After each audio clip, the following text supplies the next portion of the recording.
Legendary Hollywood special effects wizard and filmmaker Douglas Trumbull passed away in February of this year.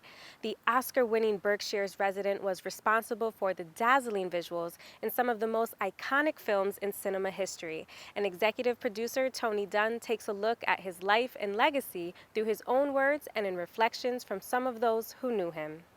Doug's whole body of work was about immersing the audience in just a more profound experience of film. And what he created in the special effects world, it changed film forever for us. We look at film in a whole different way because of the things that Doug put in place.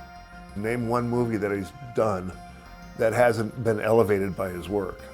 Not just elevated, but made because of his work. By anyone's measure, Oscar-winning motion picture director and visual effects legend Douglas Trumbull was a genius and a visionary, and one to whom science fiction movie lovers owe a great debt. Well, first of all, there was nobody that created our vision of space better than Doug Trumbull. He just was the master at what space looks like.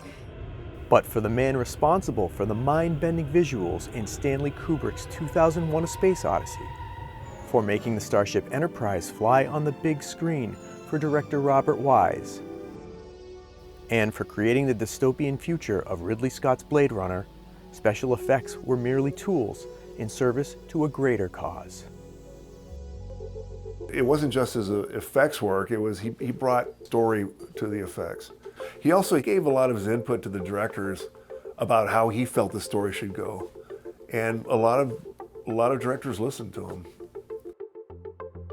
Douglas Trumbull passed away on February 7th, 2022. Though he called the Berkshires home, his career started in Hollywood with a passion to make going to the movies more than just viewing images on a screen. My interest is in experiential movies, or what I call immersive cinema. And so it's a completely different way of telling a story.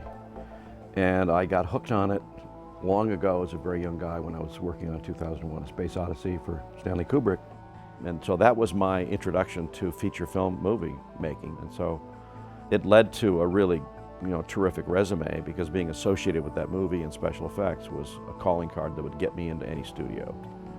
And that led to Blade Runner and Close Encounters of the Third Kind and Star Trek: The Motion Picture, and a lot of those kind of movies. Not satisfied with bringing others' visions to life, Trumbull soon turned his own hand to directing. But the bureaucracy of the entertainment business left a bitter taste in his mouth. He had been in Hollywood for many years, developed a high frame rate film technique called show scan, and had directed 2 films, Silent Running and Brainstorm, and he was hoping that the studios would do the films at a higher frame rate, and they wouldn't do it. So he got very frustrated. He moved out here to the Berkshires. And I started looking for work that would not be feature films, because I was just completely burnt out on the whole thing. And in 1989, Steven Spielberg was hired by Universal Studios to do the Back to the Future ride. And he said there's only one person on the planet to do it, and it's Doug Trumbull. And it was a simulation ride, and I had developed the whole simulation ride concept years before when I was at Paramount.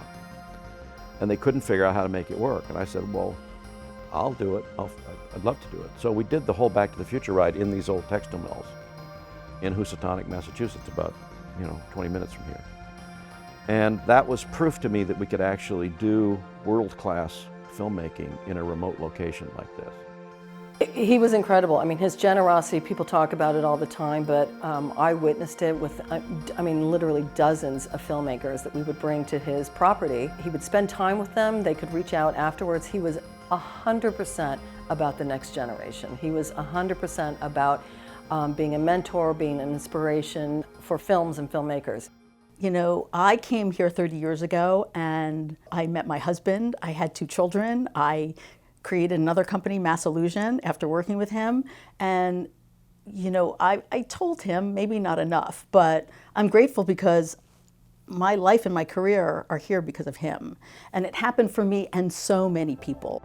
And while his impact on the art and craft of filmmaking is undeniable, Douglas Trumbull's greatest legacy might just lie in the people that he touched along the way. To me and most people on the set, he wasn't the technical person. He brought everybody together, and his gleam in his eye was contagious. Everyone was drawn to it and wanted to make it work the way he saw it. So he was a storyteller more than anything else. He taught us how to think out of the box.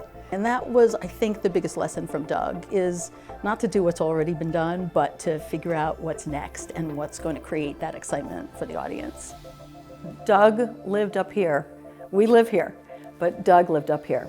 And he was an incredible person.